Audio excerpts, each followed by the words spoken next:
paz do Senhor Jesus. Vamos ler aqui em Mateus capítulo 2, a partir do verso 13. Está escrito assim: E, tendo-se eles retirado, eis que o anjo do Senhor apareceu a José em sonhos, dizendo: Levanta-te, e toma o menino e sua mãe, e foge para o Egito. E demora-te lá até que eu te diga, porque Herodes há de procurar o menino para o matar. E levantando-se ele, tomou o menino e sua mãe de noite, e foi para o Egito. Esteve lá até a morte de Herodes, para que se cumprisse o que foi dito da parte do Senhor pelo profeta, que diz: Do Egito chamei o meu filho. Então Herodes, vendo que tinha sido iludido pelos magos, irritou-se muito e mandou matar todos os meninos que havia em Belém, em todos os seus contornos, de 2 anos para baixo, segundo o tempo que diligentemente inquirira dos magos. Então se cumpriu o que foi dito pelo profeta Jeremias, que diz: Em Ramá se ouviu uma voz, lamentação, choro e grande pranto. Raquel chorando seus filhos e não querendo ser consolada, porque já não existem. Glória a Deus. Esse último versículo do capítulo 2 de Mateus, o verso 18, que eu acabei de ler, que fala sobre o pranto de Raquel, que está predito há centenas de anos antes, pelo profeta Jeremias, que está no capítulo 31 de Jeremias, verso 15, que está escrito assim: Assim diz o Senhor: Uma voz se ouviu em Ramá, lamentação, choro amargo. Raquel chora os seus filhos, sem admitir consolação por eles, porque já não existe. Então a palavra de Deus, ela é eterna. Ela não tem espaço de tempo. Quando Deus, através do profeta Jeremias, usou as palavras dele para escrever sobre Raquel, sobre Israel, sobre os seus filhos, que não queria ser consolado porque eles já não existiam mais. Porque chegou esse dia. Por que chegou esse dia? Porque quando Jesus nasceu, os magos que vieram do Oriente vieram trazer os presentes para ele. Entraram na sua casa e puseram diante dele tesouros, dádivas, ouro, incenso e mirra para aquele menino, que já devia ter mais ou menos uns 6 meses de nascido. E quando eles fizeram isso, eles iam voltar para a sua terra. Então, eles foram avisados por revelação em sonhos que eles não deveriam voltar pelo mesmo caminho, porque Herodes tinha interesse na vida desse menino chamado Jesus. Então, os magos se desviaram, foram para outro caminho, não mais conversaram com Herodes. Então Herodes ficou furioso quando soube que os magos o tinham enganado. Ele ficou furioso e Deus já sabia que ele ia fazer.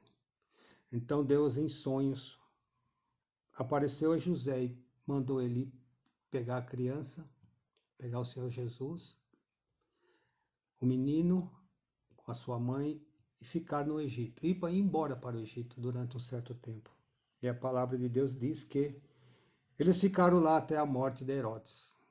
E depois que Herodes morreu, o Senhor disse: pode voltar, porque aquele que queria matar o menino já está morto. Mas durante o tempo que Jesus foi para lá com seus pais, para se esconder ali no Egito, Herodes cometeu um ato de extrema desumanidade. Mandou matar crianças de 2 anos para baixo em toda Belém e redondeza, porque foi mais ou menos o tempo de vida que os magos tinham dito que Jesus teria naqueles dias. Então, muitas crianças perderam a sua vida, a sua existência, por causa de um louco que não queria admitir que haveria um outro rei além dele. E muitas crianças foram tiradas dos braços das suas mães e mortos diante delas. Por isso que a Bíblia diz que houve grande choro, pranto, lamentação, dor por aquelas mulheres que perderam seus filhos diante dos seus olhos. E elas nem sabiam às vezes por quê, para que estava acontecendo tudo aquilo. Por isso, a vida de Jesus é tão importante, porque o inferno se levanta para destruir o plano de Deus para com a nossa vida, para destruir o caminho que Jesus tinha que viver neste mundo. Nascer de mulher, ser, como ele mesmo se chamava, filho do homem. E durante todos esses anos ele cresceu, e quando chegou na idade dos 30 anos, ele iniciou seu ministério, convocou seus 12 discípulos para andar com ele, para pregar a salvação. A salvação custa vidas. A salvação custou a vida do Senhor Jesus. Crianças que nem sabiam que existiam foram ceifadas da existência por causa de um plano do inimigo de destruir Jesus. Porque era necessário que Jesus viesse a este mundo, nascesse de uma virgem, nascesse sem pecado, sem a semente do pecado do homem, que fosse gerado pelo Espírito Santo no ventre de uma mulher, que crescesse e na sua maturidade dos 30 anos começasse a pregar a salvação para este mundo. Tudo tem um preço. Aquelas crianças pagaram o preço com a própria vida para que Jesus vivesse. Elas pagaram sem saber, na sua inocência, sem entender, sem ter entendimento nem da própria existência, foram tirados dos braços das suas mães para ser mortos e enterrados. Há um plano da salvação e Deus direciona isso desde a antiguidade. A Bíblia fala em diversos momentos que Jesus viria e não seria uma vida fácil. Desde que Jesus nasceu, houve perseguição sobre ele. Desde que Jesus entrou nesse mundo, ele foi perseguido. Não que ele fosse mau ou tivesse pecado, mas a perseguição sobre ele era por minha causa, por sua causa. Era o meu pecado, era o seu pecado que estava em jogo. E ele tomou sobre si as nossas dores, as nossas enfermidades, o nosso pecado, a nossa condenação que estava já determinada, porque todos pecaram e destituídos estão da glória de Deus. Mas Jesus, como ele mesmo disse, tem de bom ânimo, eu venci o mundo. Jesus venceu. Desde que nasceu, ele veio lutando e ele venceu.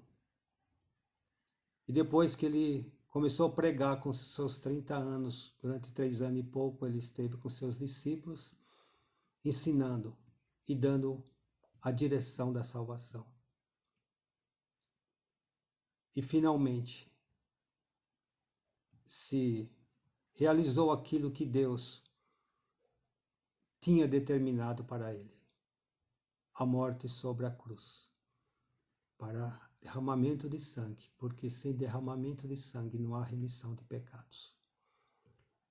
É aquele menino que seus pais fugiram com ele para o Egito, depois voltaram para Belém, e depois foi criado em Nazaré. Ele atingiu a maturidade de homem e foi para a cruz para fazer aquilo que o Pai determinou para ele.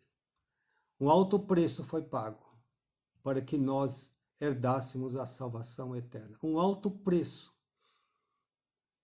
do próprio Deus, que amou o mundo de tal maneira que deu seu Filho unigênito, para que todo aquele que nele crê não pereça, mas tenha vida eterna. E a vida eterna está contida em Jesus. Se você está ouvindo essa palavra, se você não foi salvo ainda, não entregou a sua vida ao Senhor Jesus, entregue e seja salvo por Ele. Se você já entregou a sua vida ao Senhor Jesus, permaneça nele, para que o seu nome não seja riscado do livro da vida. Porque o meu nome está escrito, o seu nome está escrito, o seu nome poderá ser escrito no livro da vida, que nunca será apagado, de eternidade a eternidade.